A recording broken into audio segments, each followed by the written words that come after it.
चटकदार बाय मोहिनीमध्ये आपले सर्वांचे स्वागत आहे।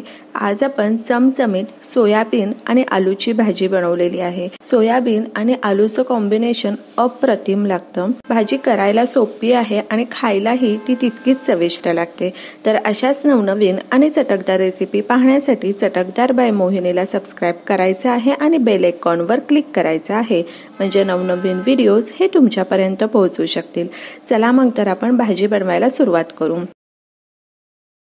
या ठिकाणी आपण सोया चंक्स घेतलेले आहेत, त्यामध्ये 1 ग्लास पाणी घालायचं आहे, अर्धा लिंबू पिळायचा आहे आणि अर्धा तासाकरता आपण सोया चंक्स झाकून ठेवूयात।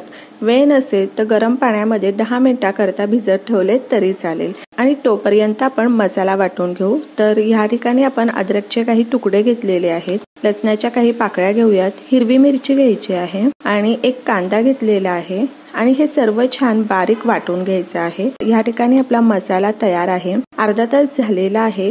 सोया चंक्स ही अगदी छान भिजलेले आहेत आणि सोया चंक्स मधलं आपण पाणी काढून घेऊयात। पॅन गरम केलेला आहे, त्यामध्ये तेल घालायचं आहे। सोया चंक्स आपल्याला मध्यम आचेवर छान फ्राय करून घ्यायचे आहेत। या ठिकाणी सोया चंक्स फ्राय झालेले आहेत, काढून घेऊयात। तर या ठिकाणी आपण 2 बटाट्यांचे काप घातलेले आहेत। अर्धा चमचा मीठ घालायचं आहे, अर्धा चमचा हळद घालूयात आणि मंद आचेवर 5 मिनिटाकरता वाफ काढायची आहे। तर या ठिकाणी 5 मिनिट झालेले आहेत। आपण बटाटे एकदा वर खाली करून घ्यायचे आहेत आणि पुन्हा 5 मिनिटाकरता वाफ काढूयात। या ठिकाणी तुम्ही पाहू शकता बटाटे अगदी छान शिजलेले आहेत, काढून घेऊयात। या ठिकाणी मी कच्चे बटाटे घातलेले आहेत, तुम्हाला हवे असेल तर बटाटे उकडून घेतले तरी चालेल। 1 चमचा जिरे घालूयात, तमालपत्र घालायचे आहे, अर्धा चमचा हिंग घालायची आहे आणि आपण वाटलेला मसाला घालूयात आणि मध्यम आचेवर कांदा छान परतून घ्यायचा आहे।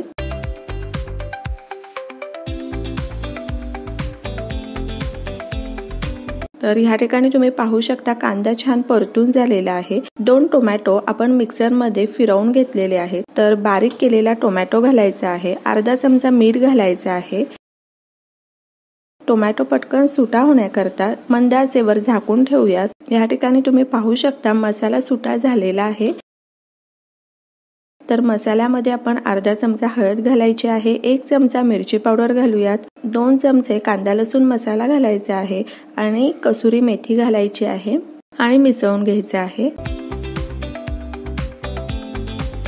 फ्राय केलेले सोया चंक्स घालूयात। मसाल्याबरोबर आपण सोया चंक्स 2 मिनिटाकरता परतून घेतलेले आहेत आणि आता आपण बटाटे घालूयात। चवीनुसार मीठ घालायचं आहे, मिसळून घेऊयात आणि अगदी अर्धा ग्लास पाणी घालायचं आहे। आपण जे फ्राय केलेले बटाटे आहेत तर त्यातले काही 4 ते 5 फोडी तर त्या आपण मॅश करून घालायच्या आहेत, त्यामुळे भाजीला चवही छान येते आणि भाजी घट्टसर व्हायला मदत होते। आणि अर्धा चमचा आपण गरम मसाला घालूयात, मिसळून घ्यायचा आहे। आता मंद आचेवर आपण भाजी 5 मिनिटाकरता झाकून ठेवायची आहे। 5 मिनिट झालेले आहेत, आपण झाकण काढायचे आहे। सोयाबीन आणि आलूची भाजी तयार आहे।